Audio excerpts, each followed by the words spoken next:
मैं यहां पे इनवाइट करने जा रहा हूं one and only the scientist of रेनेडस wellness private limited mister doctor Rajdeep Dutta sir with music sir. जबरदस्त क्लैपिंग करेंगे। यस, जोरदार क्लैपिंग। नमस्कार, सत श्री अकाल और जय हिंद। धन्यवाद। तो आप लोगों ने जो सम्मान दिया, जो मान दिया, मैं अभी भी सोचता हूं मैं सच में उसका हकदार हूं कि नहीं। लेकिन आपने जो सम्मान दिया वो मेरे लिए बहुत बड़ा चीज है।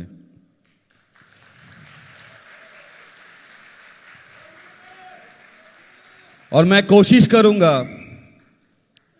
मेरे काम को और भी आप लोगों के लिए और भी आसान तरीके से आप लोगों को लिए, ताकि आप मार्केट में बहुत अच्छी तरह खुद को रिप्रेजेंट कर सके। तो मेरा हर वक्त कोशिश यही रहता है कि हमारा कोई भी डिस्ट्रीब्यूटर जाके किसी के सामने ना गिड़गिड़ाए कि सर ये प्रोडक्ट थोड़ा ले लो ना, क्योंकि वो शेर की तरह जाएगा और आंधी की तरह रिटर्न आएगा।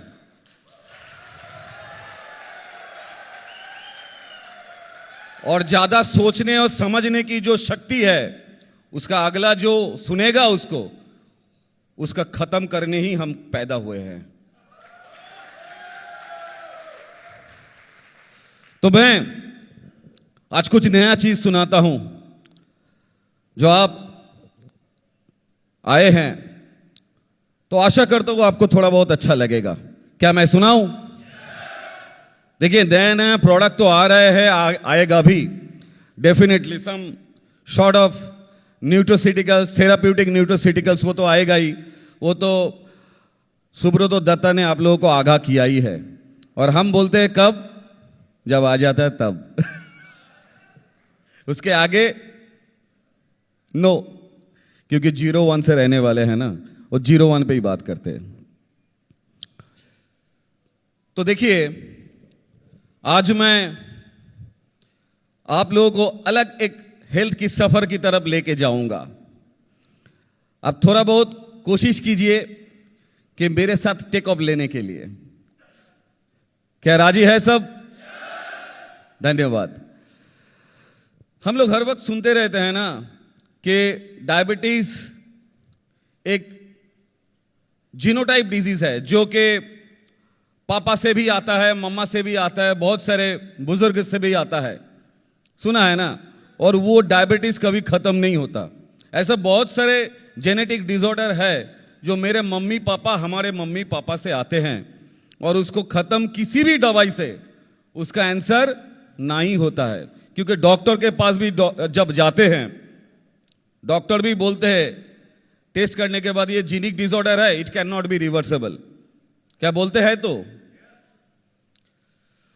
तो बेसिकली ये जो जीनिक डिसऑर्डर है, ये जीनिक डिसऑर्डर के साथ हम लोगों का संबंध क्या है, वही मैं आज आप लोगों की बोलने की कोशिश करूंगा। थोड़ा अटपटा लग सकता है, लेकिन आपको अच्छा लगेगा। मान के चलिए, हम लोगों का पर डे का जो स्वभाव, जो हैबिट्स है, चाहे वो नींद से उठने वाली बात हो, या सुबह का जो कर्म हम करते हैं, या किसी के ऊपर गुस्सा भी जब हम करते हैं, तो यही चीज और ये इसका सिमिलर चीज हमारा जब बच्चे होते हैं उनका आदत से पता चल जाता है, राइट और रॉन्ग। तो ये कैसे आता है जानते हैं? ये कैसे आता है कि आपका बच्चा आपकी तरह थोड़ा बहुत देखने में सिमिलर होता है। कैसा होता है? क्योंकि हम लोग सुने हैं कि सेल से टिश्यू, टिश्यू से ऑर्गन, ऑर्गन से सिस्टम, और सिस्टम से बॉडी। तो मैं डॉक्टर राजदीप दत्ता ये रेस्पॉन्सिबिलिटी लेता हूं और मैं ओपनली ये बोल रहा हूं कि मैं इसको नहीं मानता हूं। मैं इसको नहीं मानता हूं। क्यों का कारण भी हम हमको समझा देंगे। आप बोल रहे हैं सेल से टिश्यू, ठीक है, टिश्यू से ऑर्गन, वो भी ठीक है, ऑर्गन से सिस्टम, वो भी ठीक है, सिस्टम से बॉडी, वो भी ठीक है, लेकिन पूरा पाथ ठीक नहीं है। इसके आगे भी कुछ है। क्या है जानते हैं? कोई बोल सकते हैं? वो एक सेल, नो, वो एक सेल जो आपका पिता ने आपको दिया है, डीएनए। सेल से ऑर्गन के ऊपर जब जाते हैं तो आप थोड़ा बहुत तो काम आप कर सकते हैं, लेकिन डीएनए के ऊपर क्या होगा? डीएनए के ऊपर क्या होगा? आप अगर साइंस की दृष्टिभंगी से देखेंगे, वो डीएनए को कैसे ठीक करेंगे आप? अगर डीएनए ठीक हो गया तो उसी डीएनए से सेल बनेगा, और सेल से टिश्यू बनेगा, और टिश्यू से सिस्टम बनेगा, और सिस्टम से बॉडी। अभी मान के चलिए उस सेल में डीएनए में गंडगोल है, या डीएनए में प्रॉब्लम है, कुछ ऐसा बीमारी जो आपको पिता से मिला है, वो उस सेल पे आके खड़ा हो गया है। अभी वो सेल जब भी क्या बनाएगा? सेल टिश्यू बनाएगा। तो टिश्यू में वही सेल मल्टीपल तरीके से विभाजित जब होगा तो सेम सेल ही तो रेप्लिकेट हो रहा है, तो सेम डीएनए ही जाएगा, जाना चाहिए कि नहीं? तो उसके बाद उसी से अगर ऑर्गन बनता है तो ऑर्गन का जो रिदम है, वो रिदम में भी तो वही डीएनए का चाल चलन आपको देखने को मिलेगा, राइट और रॉन्ग? और उसी ऑर्गन में अगर आपका पिताजी का कोई प्रॉब्लम है, वो अगर डीएनए में रिप्लिकेट हो रहा है तो वही डिसऑर्डर ऑर्गन में रिप्लिकेट होगा। Got in my point? जिसको आप किसी भी तरीके से अगर ठीक करना चाहो, थोड़ा बहुत ठीक हो सकता है, लेकिन डीएनए है, पूरा ऑर्गन को बना के रखा है, ठीक नहीं होगा। होगा क्या? मेरा बात समझ में आ रहा है सबको? होगा क्या? तो यहां पर रेनेटस वेलनेस के रिसर्च एंड डेवलपमेंट टीम ने एक नया रोशनी दिखाने की कोशिश में लगा है। क्या वो रोशनी? इसमें आता है, थोड़ा समझाना पड़ेगा, सोचिए, आराम से दिल थाम के थोड़ा सुनिए, धीरे धीरे प्लेन को टेक ऑफ करेंगे, है ना?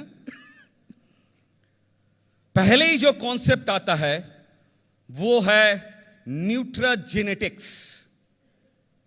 आराम से सुनिए, उत्पटांग शब्द है, थोड़ा सुनने में भी थोड़ा उत्पटांग लग सकता है, लेकिन जब समझेंगे आराम से समझ जाएंगे, ठीक है? क्योंकि ये सब्जेक्ट ऐसा तेरा सब्जेक्ट है जो बड़े बड़े मेडिकल कॉलेज का छात्र भी समझ नहीं पाते। आज देखते हैं हमारा रेनोवियन समझते कि नहीं, क्योंकि इसका रिस्पॉन्सिबिलिटी आज मैं ले रहा हूं। Got in my point? तो न्यूट्राजेनेटिक्स क्या है? न्यूट्राजेनेटिक्स वही है आपका पिता के द्वारा जो डीएनए में इंपेयर्ड हुआ है या प्रॉब्लम हुआ है, वो प्रॉब्लम जब डीएनए में एक्सपोज्ड होते हैं, समझ में आ रहा है मेरा बात? एक्सपोज्ड होता है, उसी जो टेक्नोलॉजी से उसको पकड़ा जाता है, वो टेक्नोलॉजी है न्यूट्राजेनेटिक्स। समझ में आ रहा है? फिर से दोहरा रहा हूं, आपका पिता का हुआ जो डीएनए आपके पास है, वही डीएनए में जो जो प्रॉब्लम है, वही डीएनए का प्रॉब्लम आपका बॉडी में जो डिसऑर्डर बना रहा है, वही डिसऑर्डर को सर्च करने का मतलब एग्जामिनेशन का तरीका है न्यूट्राजेनेटिक्स। ठीक है। और न्यूट्राजेनोमिक्स ये क्या है?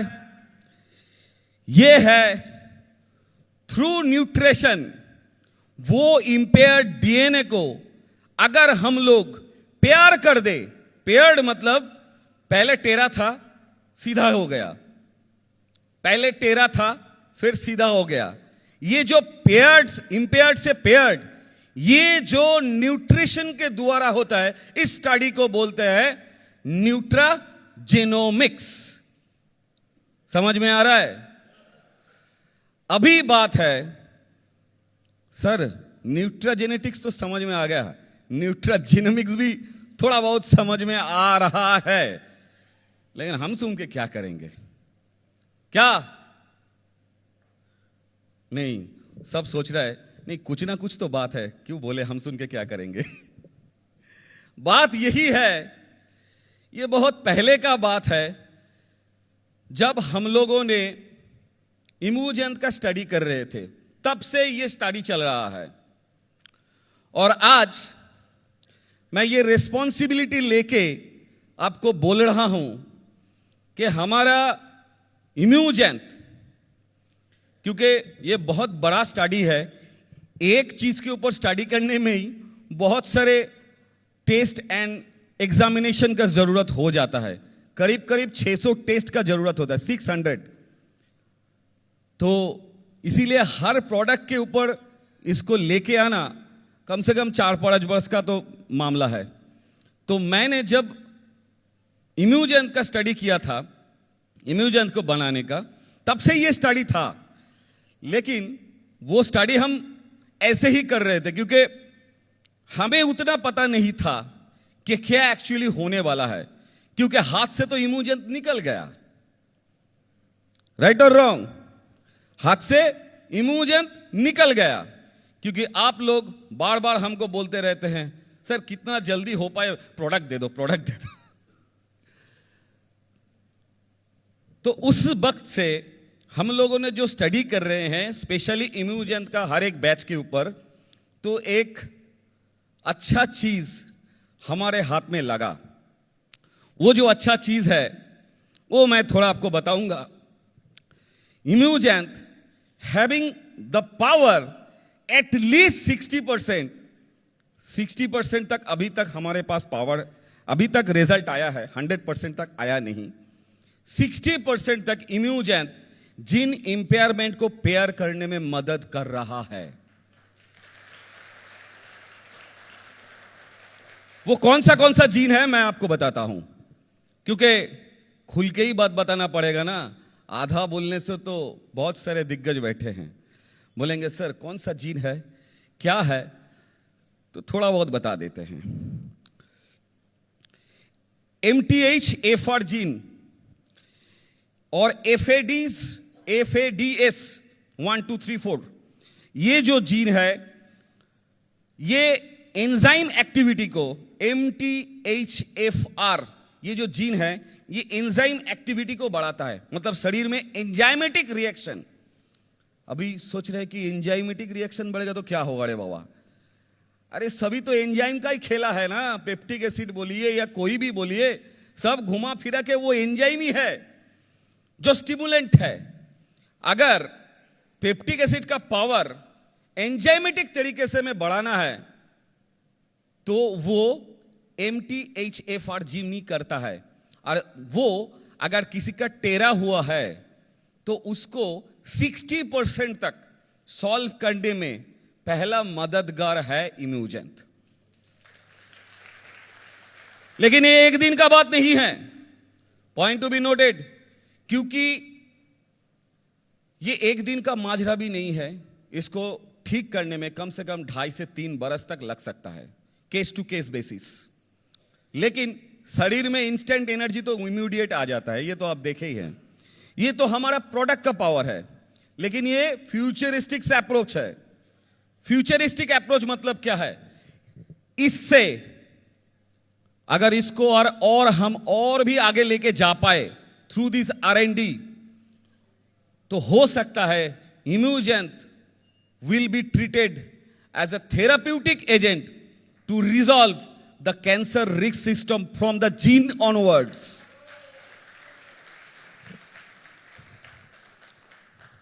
FAD जीन्स क्या है? FADS2 jeans omega 6 fatty acid जो है ना, बहुत सारे लोग मछली का तेल खा लेते हैं, फिश ऑयल खा लेते हैं ओमेगा 6 फैटी एसिड के लिए।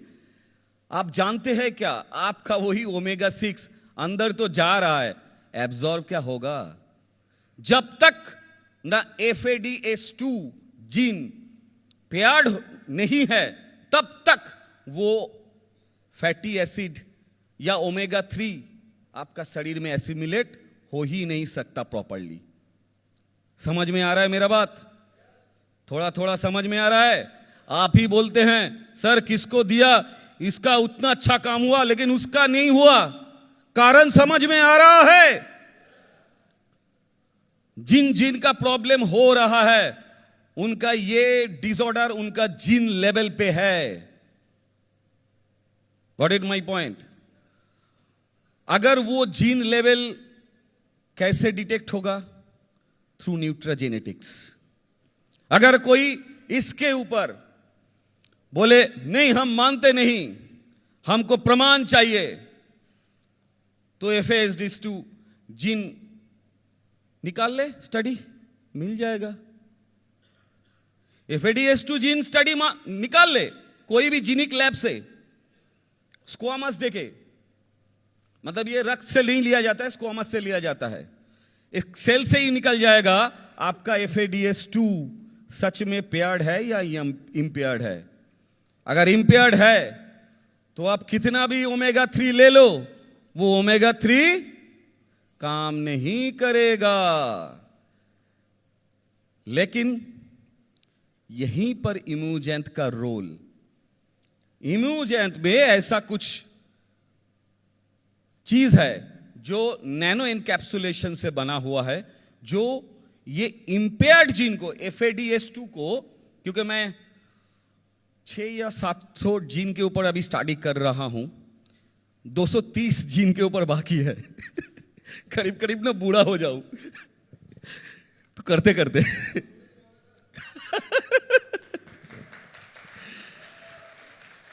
तो ये जो जीन स्टडी हम कर रहे हैं, अभी 6-7 जीन के ऊपर स्टडी हुआ है, उसका ही रिजल्ट आप लोगों को बोल रहे हैं।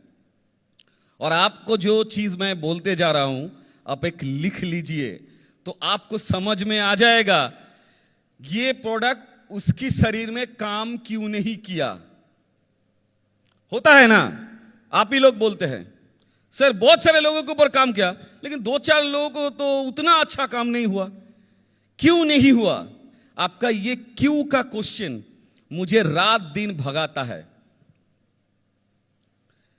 अरे भाई क्यों नहीं कर रहा है, इसको तो सॉल्यूशन चाहिए।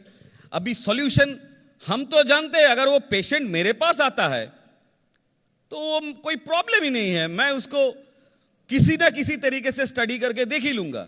लेकिन ये तो मेरे पास नहीं आ रहा है, आपके पास आ रहा है और प्रॉब्लम आपके कंधे पे है, आपके कंधे पे है, क्योंकि आपको जवाबदेही करना पड़ता है। पेशेंट्स आपसे जवाब मांगते हैं भाई मेरा क्यों नहीं हुआ, और उस वक्त आप लोगों के पास कोई आंसर नहीं होता है, सिर्फ उल्टा सीधा बात घुमाने को छोड़ के।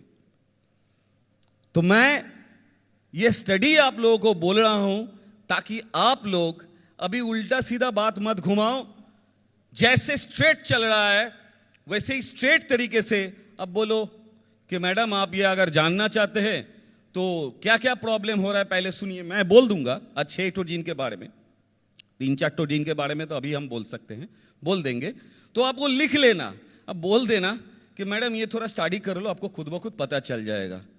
क्यों नहीं काम हो रहा है, मेरे को बोलने की जरूरत ही नहीं है। मेरा दवाई काम करेगा कैसे? आपका सिस्टम में ही प्रॉब्लम है।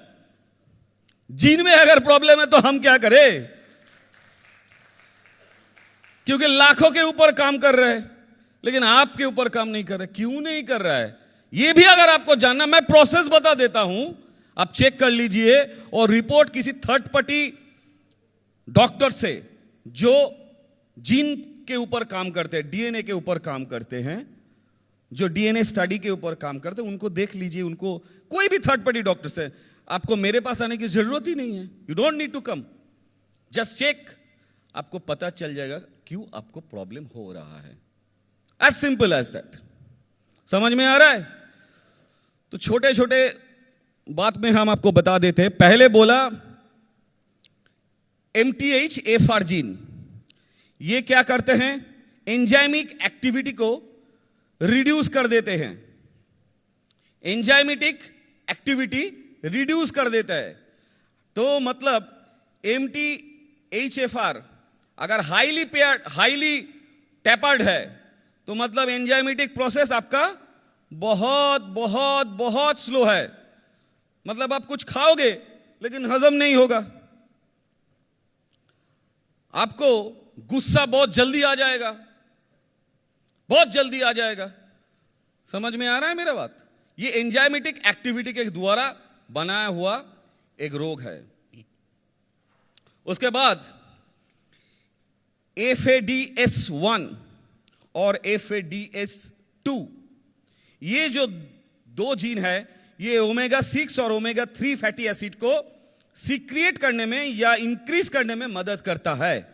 तो मतलब ये FADS1 और FADS2 जीन अगर आपका इंपेयर्ड है तो आप कोई भी ओमेगा 3 फैटी एसिड लो, आपका बॉडी में एसिमुलेशन होने में बहुत तकलीफ होगा। अभी आप बोल रहे सर, आप बोल रहे टैपर होने से तो नहीं होगा, नहीं तो होगा। नहीं, वैसा नहीं है। टैपर कितना है उसके ऊपर एसिमुलेशन डिपेंड कर रहा है। Got in my point? मतलब कितना टेरा है, जितना टेरा है उतना नहीं लेगा, बाकी जितना ठीक है उतना लेगा। समझ में आ रहा है मेरा बात? समझ में आ रहा है? मतलब जीन मान के चलिए ऐसा रहेगा तो 100% ले लेगा। अगर इतना रहेगा तो क्या होगा? ये 30% है तो बाकी 60% लेगा, लेकिन 30% नहीं लेगा। लगा इतना है तो 60% नहीं लेगा, 30% लेगा। अगर ये 90 है, कुछ नहीं हो सकता। तो इसको अगर पेयर्ड करके ऐसा किया जाए तब क्या होगा? पूरा fatty acid, omega 3 fatty acid सब एसिमुलेशन स्टार्ट हो जाएगा। Got it my point? समझ में आ रहा है? मैं तो एक विजुअल रिप्रेजेंटेशन दिखाया ऐसे ऐसे ताकि आप समझ में आ जाए, क्योंकि ये बहुत बड़ा चैप्टर है। मैं अगर इधर दिखा दूंगा छवि, आपका दिमाग क्या, आपका ब्रह्मांड घूम जाएगा।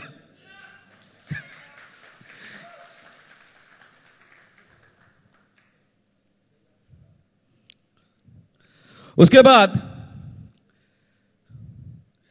TAS1R2 जीन और CDS36 जीन, ये क्या है? स्वीट, हम लोग जो स्वीट सात कोरक जो हमारा जीवा के ऊपर होता है ना, इस चीज को वो डिटरमाइन करते हैं। किसी किसी लोगों को लगता है मीठा खा रहे हैं लेकिन मीठा नहीं लग रहा है। ऐसा हो रहा है ना बहुत सारे जगह पर। तो ये है TAS1R2 जीन का करामाती। अगर वो इंपेयर्ड है तो आपको मीठा खाने में भी वो मीठा चीज लगेगा नहीं। अगर पूरा इंपेयर्ड है, अगर थोड़ा इंपेयर्ड है तो क्या लगेगा? थोड़ा मीठा लगेगा, थोड़ा कुछ नहीं लगेगा। समझ में आ रहा है? और अगर पूरा ठीक है तो मीठा को मीठा ही लगेगा, लेकिन मीठा को तीखा नहीं लगेगा। समझ में आ रहा है? तो इसके बाद आते हैं CD36। ये होता है फैटी फूड में, फैटी फूड, जंक फूड। ये CD36 को पेयर्ड से इंपेयर्ड कर देता है। अभी बात है हम क्या करें ताकि हमारा कोई जीन ना इंपेयर्ड हो जाए? ये तो आप जानना चाहेंगे ना। तो इसमें एक ही बात है, बहुत सिंपल। हम लोग पर डे रात को बहुत देर रात को सोते हैं, बहुत देर रात को सोते हैं। ये जो देर रात में सोना और मोबाइल में फेसबुक, व्हाट्सएप, ट्विटर ये सब जो देख रहे हैं ना, कम से कम 2000 लक्स लाइट हमारा रेटिना पे गिरता है। और ये 2000 लक्स लाइट हमारा ब्रेन से एड्रेनालिन हार्मोन को फायर कर देता है। एड्रेनालिन क्या हार्मोन है? एड्रेनालिन वो हार्मोन है जो आपको एनर्जी देता है। समझ में आ रहा है? अब एक घुमा के मैं और एक चीज बता सकता हूं। ये जो तुरंत एनर्जी वाला बात है ना, वो एड्रेनालिन पाथवे को ओपन कर देता है, इम्यूजेंट। और इसी के लिए ही एड्रेनालिन जब भी इम्यूजेंट लेते हैं तुरंत एक एनर्जी महसूस होता है। ये वो पाथवे को ओपन कर देता है। इसीलिए मैंने बोला इम्यूजेंट रात में लेने का नहीं। अगर रात में आप ले लेंगे तो वो पाथवे को अगर खोल देगा तो एड्रेनालिन तो तुरंत आ जाएगा, और आएगा तो आपको आंख झपकाने नहीं देगा, वो जगा के रखेगा आपको। समझ में आ रहा है? थोड़ा टेक्निकल दे दिया बॉस। तो ये जो बात है ना, तो आपके हाथ में क्या है? इम्यूजेंट है, कड़ायु है। आपको क्या लगता है हमको इतना कुछ सीखने की जरूरत है? नो। इसमें आप अपना दिमाग को खाली कर लो, आपको कुछ जानने की जरूरत नहीं है। क्यों? क्योंकि आप क्या बोलते हैं, Alexa switch on the light, और एलेक्सा क्या करता है? Light on. कभी देखा है एलेक्सा के पीछे क्या मोटर न्यूरॉन कोड लिखा है? कभी जानने की कोशिश किया? You just says Alexa clean my room properly, so Alexa is doing this like way. Alexa is doing this work very smart way. The Alexa can go anywhere at any corner of your room to clean your all the dust and all these things. थोड़ा English बोल गया, मतलब थोड़ा चले गए थे। अब लोग जब एलेक्सा को बोलते हैं ना कि एलेक्सा मेरा रूम क्लीन कर दो, तो वो एलेक्सा नाम का वो यंत्र आपका वॉइस कमांड लेता है और उसी वॉइस कमांड में फ्लोर को क्लीन करते करते चले जाते हैं। राइट और रॉन्ग? बहुत सारे घर में रोबोटिक्स यूज कर रहे हैं आप लोग, एआई यूज कर रहे हैं, लाइट में भी घर में घुसते हैं। बहुत सारे यहां पर सुरमाओं बैठे हैं जिनके घर में लाइट जल जाता है, साउंड रिसेप्टर में लाइट जल जाता है। बहुत सारे सुरमा हैं सामने बैठे हुए हैं, ठीक है, इनके घर में ये सुविधा भी है। लेकिन कभी सोचा आपने कि आपका इसमें कैसे पता चलता है कि लाइट को ऑन करना है? ये कोड कहां पर है जो लाइट को ऑन कर रहा है? कभी सोचा नहीं ना। वैसे ही इम्यूजेंट वही गाड़ी है जिसके ऊपर आप बैठो और चलते रहो चलते रहो, आपको सोचने की जरूरत नहीं है, वो बाकी काम खत्म करते करते आगे जाएगा। तो ये जितना भी मैं टेक्नोलॉजी बोल रहा हूं, ये technology in behind the scene है। लेकिन आप लोगों को क्यों बोल रहा हूं?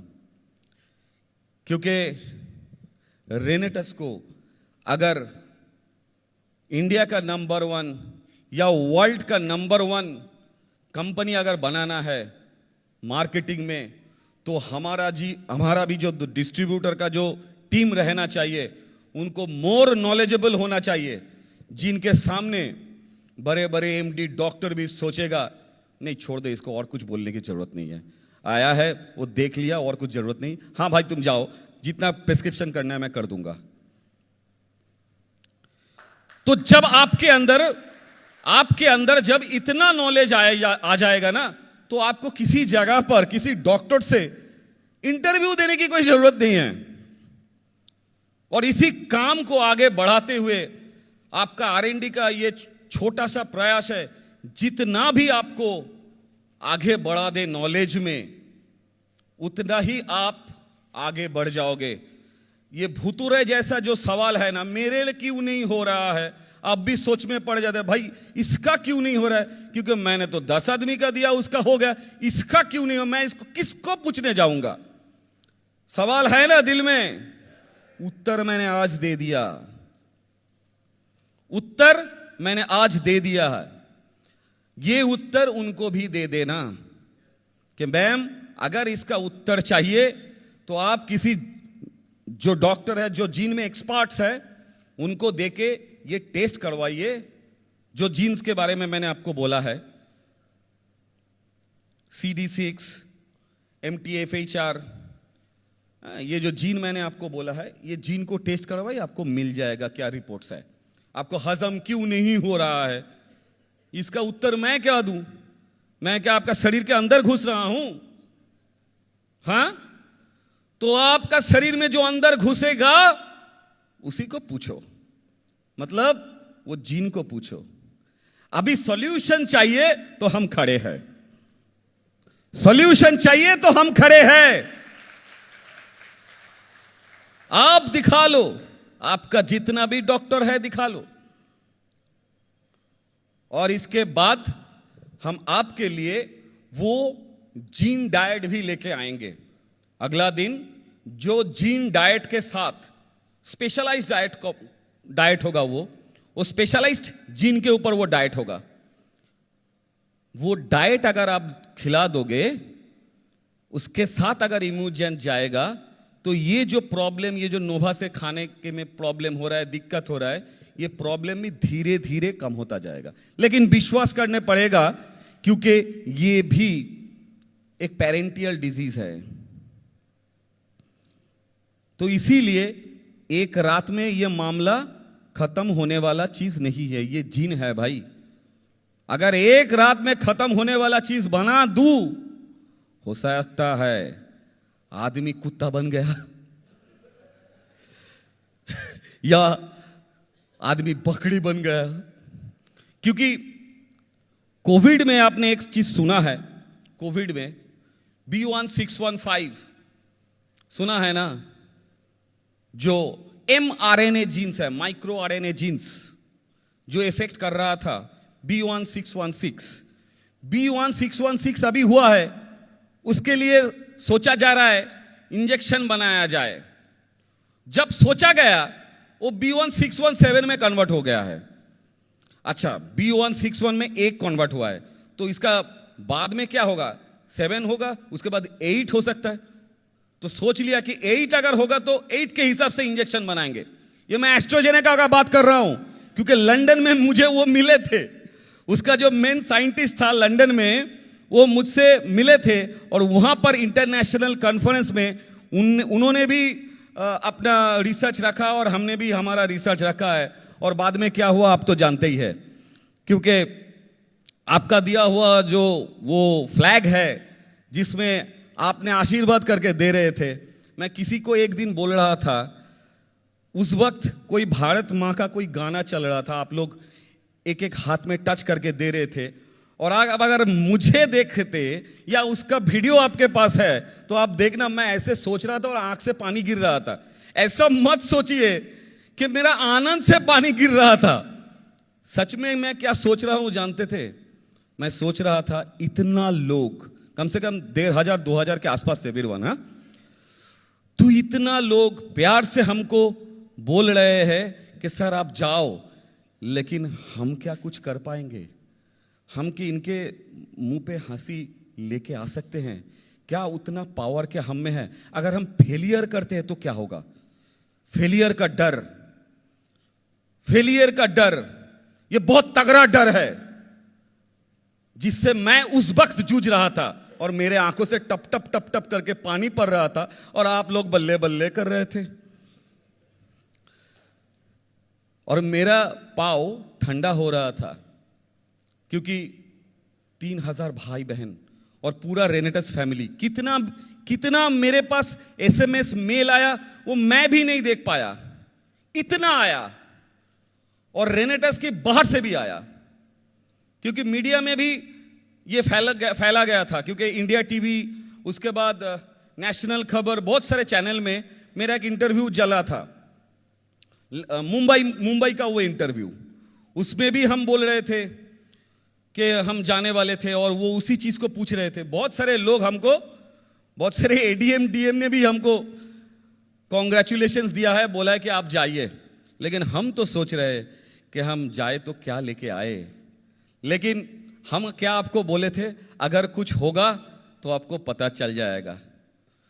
तो जो कुछ भी हुआ लंदन आई न्यूज़ में, लंदन में जो मेरे नाम पे जो कटिंग निकला था वो आप सभी जानते हैं, उससे प्रमाणित हो गया कि हमने कुछ करके आया है। और उस वक्त जब हो रहा था ना, जब वो फेलिसिटेशन हो रहा था और नाइट के लिए मुझे चुना जा रहा था, तो मैं सोच रहा था क्या जानते हैं, ये मैं ओपन बोलता हूं आपको, सौरभ जी भी थे उधर, सौरभ भी तब लंदन में थे। हम सोच रहे हैं क्या नाइट क्या चीज है, खाने का चीज है या लगाने का चीज है।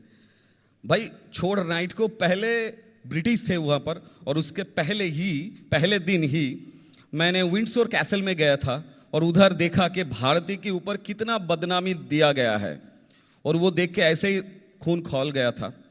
मैं ऐसे ही मतलब तब खून खौल रहा है, और उस वक्त वो नाइट के लिए हमको बोल रहा है कि आप सेकंड हो रहे हैं, सेकंड हो चुके हैं ऑल ओवर वर्ल्ड की जो कॉन्फ्रेंस में। मैं तब ना मेरे कानों से ना वो गर्म निकल रहा है, मतलब क्या सेकंड हुआ है, क्या फर्स्ट हुआ है, क्या थर्ड हुआ है, उससे मेरा कोई मतलब ही नहीं है। मैं सोच रहा था ये ब्रिटिश बेटा तू बहुत खराब लोग है, तुझसे मैं तेरे ही हाथ से मेरा जो फ्लैग है तू मुझे पहनाएगा। वो मैंने पहना, वो मैंने पहना, आपने देखा है वो छवि, सुब्रतो भी था मेरे साथ, तो सुब्रतो दत्ता ने भी देखा है वो चीज। मैंने उन्हीं के हाथ को, उन्हीं को रिक्वेस्ट किया, पहले वो फ्लैग दीजिए, उसके बाद वो सर्टिफिकेट जो भी है देना है दीजिएगा, डायरेक्ट बोल दिया था। तो उसी चीज को, रेस्पॉन्सिबिलिटी की ऐसा चीज है ना, वो बहुत बड़ा चीज है। लेकिन मैं खुशनसीब हूं कि मैंने आप लोगों का जो चाहत है उसका सम्मान दे पाया, क्योंकि मुझे भी डर लगता है, मैं इसीलिए आप लोगों को ये स्टोरी सुनाया। और आप हर वक्त जिस एरिया पे काम करते हैं ना, मैं हर वक्त उस एरिया पे मैं खुद को वहां पर खड़ा करके मैं सुनना चाहता हूं या देखना चाहता हूं क्या प्रॉब्लम मेरे सामने आ रहा है। आपको अगर कोई चीज उनका खराब लगता है ना, तो वो सोच लीजिएगा मेरे को खराब लगता है। और मैंने बहुत दिन से आप लोगों को बोला है, आपको और एक खुशखबरी दे रहे हैं, बहुत दिन से आप लोगों को बोला है कि हम आप लोगों के लिए एक बुलेट प्रूफ जैकेट बना रहे हैं, बोले हैं कि नहीं। तो थोड़े ही दिन में हमारा करायू और शायद नोभा और इम्यूजेंट का एक फुल किताब आपको मिलेगा, जिसमें फुल रिसर्च दिया हुआ है, पेटेंट दिया हुआ है, यूएसएफडीए दिया हुआ है, सब कुछ डॉक्यूमेंट उसमें मिलेगा आप लोगों को। जो किताब आपके हाथ में, हर एक डिस्ट्रीब्यूटर के हाथ में रहना चाहिए। और इसके बाद अगर कुछ होता है तो डिस्ट्रीब्यूटर आप सीधा बोलिएगा, सर बहुत सारे कंपनी को देखिए कुछ सर्टिफिकेट नहीं है, कुछ भी नहीं है, वो कोई भी प्रोडक्ट दे देते हैं से मुंह के भरोसे में। हम तो हमारा पूरा जर्नल, रिसर्च पेपर, ये किताब देखिए, और ये इंटरनेशनल जर्नल है, और ये जीएलपी बेस्ड रिपोर्ट्स है, जो किसी एनएबीएल एड़ा गड़ा लैब से बनाया हुआ नहीं। ये जीएलपी है, मतलब गुड लेबोरेटरी प्रैक्टिसेस, जिसका ethical approval government of India ने किया है। इसके बाद अगर मैं कोई प्रोडक्ट किसी के हाथ में देता हूं, मैंने क्या गलती किया भाई? मैंने क्या गलती किया? मैं एक डिस्ट्रीब्यूटर, मैं जिम्मेवारी लेके बोल रहा हूं कि मैं ये सब डॉक्यूमेंट देखने के बाद एक प्रोडक्ट किसी को दिया, और इस डॉक्यूमेंट के तहत इस प्रोडक्ट में कोई भी हैवी मेटल, टॉक्सिक, पेस्टिसाइड्स नहीं है, और मैं डिस्ट्रीब्यूटर होके इसके ऊपर भरोसा करूं या किसी दूसरा प्रोडक्ट के ऊपर भरोसा करूं जिसके पास कोई सर्टिफिकेट ही नहीं है, जिसको से मुंह में हवा में बोला जाता है। यह बहुत बड़ा रिसर्च है, बहुत बड़ा रिसर्च है। क्या रिसर्च है? कहां का रिसर्च है? उसमें जीएलपी रिपोर्ट देखिएगा, मैंने कम दिया है, उसी में ही 400 पेज निकल गया। अगर ठीक से देते तो 1000 पेज का निकलता।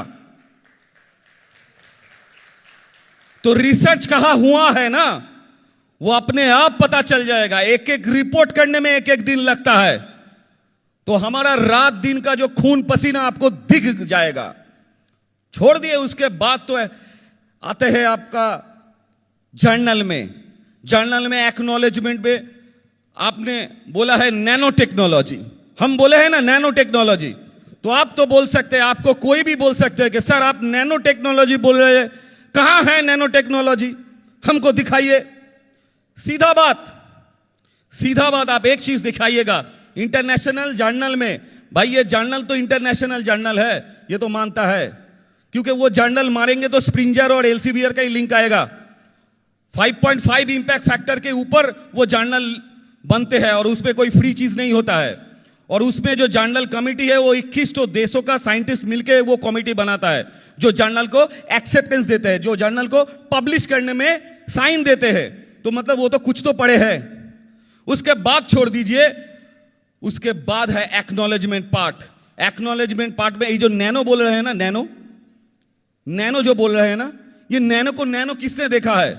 अब देखिएगा उसमें फर्स्ट में ही लिखा है doctor professor N K. Chaudhary, INMAS डीओडीओ। इनमास का मतलब क्या जानते हैं? Institute of nuclear and molecular medicine. Nuclear का मतलब क्या है? छोटा छोटा छोटा। तो अगर नैनो नहीं रहते तो क्या वो एक्नॉलेजमेंट देते? वो भी डीआरडीओ का हेड साइंटिस्ट है इनमास का।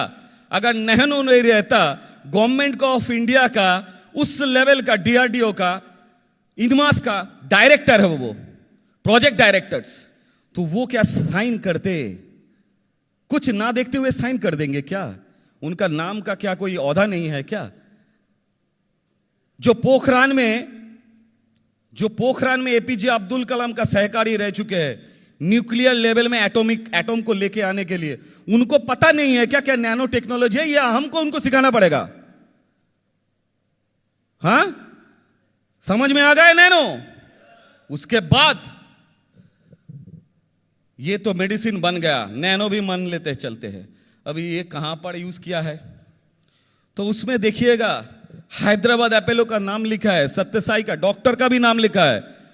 तो एक डॉक्टर, मतलब ये सब तो एमडी डॉक्टर के ऊपर है, तो ये लोग क्या ऐसे ही दे देते हैं सब कुछ? क्या लगता है आपको? अब जाइए तो जाके बोलिए सर मेरे को एक लिख दीजिए, ये 10,000 रुपया दे दीजिए या 50,000 रुपया दे दीजिए, एक लेटर लेके आइए तो मैं भी देख लूं। वो सोचेगा मेरा रजिस्ट्रेशन नंबर खत्म हो जाएगा। भाई तुम हमको 50,000 देके क्या होगा? मैं 50,000 5 घंटे में रोजगार कर लेता हूं, तुमसे 50,000 नहीं चाहिए। अगर है तो मैं लिखूंगा, नहीं तो छोड़ो, तुम जाओ अपना घर जाओ। सच में बात है। इसके बाद वो एक्नॉलेजमेंट दिया है। ये सब चीज पूरा लिखा है, आप लोग देखते ही नहीं। और आप लोगों को कोई भी उल्टा सीधा समझा दे तो आप भी चले, हां वो सही बोल रहे हैं, क्या आप सही कर रहे हैं? आप भी आपका COX-2 COX-3 जीन को इंपेयर्ड कर रहे हैं, मतलब वो सोच के ऊपर काम करता है। सॉरी समझ में आ रहा है? आपका जो सोचने वाला जो फैक्टर है जीन का, वो उल्टा सीधा सोचने के कारण भी इंपेयर्ड होता है। इसीलिए गुड स्लीप, एकदम सम अप में आते हैं, गुड स्लीप आपको जीन को इंपेयर्ड से पेयर्ड करने में मदद करता है। Good food habit, proper nutrition दे के आपका पेयर्ड जीन को बरकरार रखने में मदद करता है। शाकाहारी खाना वो भी प्रॉपरली आपको मैनेज करेगा, आपको जीन को ठीक करने के लिए। अगर ये जीन ठीक होगा तो आपका क्या होगा? आपका बच्चा स्वस्थ होगा, आपका परिवार स्वस्थ होगा, आपके ऊपर कोई भी ऑटो इम्यून डिजीज नहीं आएगा, चाहे वो कैंसर हो या जो भी हो। मतलब अगर आप थ्रू न्यूट्राजेनोमिक्स जो डाइट है और एंटीऑक्सीडेंट जो सपोर्ट्स है हमारा, वो अगर ठीक से लेते रहेंगे और ठीक से अगर फूड हैबिट मेंटेन करेंगे तो हो सकता है आपको जिंदगी में कभी कैंसर आएगा ही नहीं। ये चीज, ये ब्रह्मास्त्र आपके हाथ में है। अभी इसको चलाना कैसे है ये तो आपके ऊपर है। तो मैं आशा करूंगा रेनेटस वेलनेस का एक ही मौकाम है, स्वस्थ भारत और समृद्ध भारत। और आपके लिए मैं सब तरीके से हेल्प करता हूं, सब तरीके से। मैंने आपके लिए teamrndrenetus@gmail.com बना दिया है, जहां पर आप लोग भेजते हैं। लेकिन दुख लगता है कोई कोई वहां पर लिखते हैं, सर नोवा को शहद से लूं या पानी से लूं। और मेरे टीम के डॉक्टर जब ये देखता है तब बोलते हैं, सर ये क्या मेल है? अच्छा, उसके बाद मेल आता है, सर कोई नया सर्फ का निकल रहा है, हिंदी में लिखता है। ये आरएनडी को लिखता है, क्या सर कोई नया सर्फ निकलने वाला है? तो ये दुख लगता है। आप अगर मेरे जगह रहते तो आप सोचिए आपको क्या लगता। अब कोई बड़ा सारा क्वेश्चन पूछ लेते कि सर मैं यहां पर रुक गया हूं, मुझे डॉक्टर ऐसे चार्ज कर रहा है, आप बोलिए मुझे क्या सपोर्ट देना है। कुछ गरम गरम बात बोलो ना, इतना छोटा जलेबी जैसा बात क्यों करते हो? तो मुझे दुख लगता है। ठीक है, छोड़िए, वो बात अलग है। तो आरएनडी रेनेटस तो बना दिया है। उसके बाद मैं खुद भी बहुत दिन से, मुझे बहुत सारे लोगों ने भी, अभी मेरा एक पाणिनि हेल्थ केयर सब जगह पर वायरल हो रहा है, इसीलिए हर किसी को लग रहा है कि सर क्या रेनेटस छोड़ दिया है। अरे भाई, वो मेरा 20 बरस का बनाया हुआ क्लिनिक है। हम उसी नाम से ही हर जगह पर जाते रहते हैं और क्रिटिकल से क्रिटिकल रोगी को देखते रहते हैं। और मैं आप लोगों को भी बोल रहा हूं, जब हाथ से सब कुछ निकल जाएगा, मतलब आपका हाथ से और कुछ नहीं हो रहा है, सब खत्म, तो मेरे पास भेज दीजिएगा, मैं देख लूंगा। और बोलिए आपके लिए और क्या करे। जब इतना कुछ सपोर्ट आपके पास जा रहा है तो क्या मैं आप लोगों से एक चीज नहीं ले सकता बदले में? हां, ये बिरभान जी को सामने रख के, ये जो बड़े बड़े सब बैठे हैं, सब उंधा कैटेगरी का इंसान बैठे हैं सामने, इनका नेतृत्व में पूरे इंडिया नहीं पूरा वर्ल्ड के ऊपर राज करना है। मेरा ड्रीम बहुत छोटा नहीं है भाई, क्योंकि वो डॉलर लेकर आना है, डॉलर डॉलर। उस लेवल अपने आप को बनाइए, उस लेवल अपने आप को बनाइए ताकि पूरा जग का डॉलर आपके हाथ में आए। इंडिया अभी जीडीपी में 4 है ना, वहां से जीडीपी में नंबर 1 में लेके जाना है। स्वस्थ भारत और समृद्ध भारत थ्रू रेनेटस, रॉकिंग रेनेटस। किसी दूसरे दिन आपके साथ फिर से मुलाकात होगा। आज के लिए आप लोगों का आशीर्वाद चाहता हूं। धन्यवाद।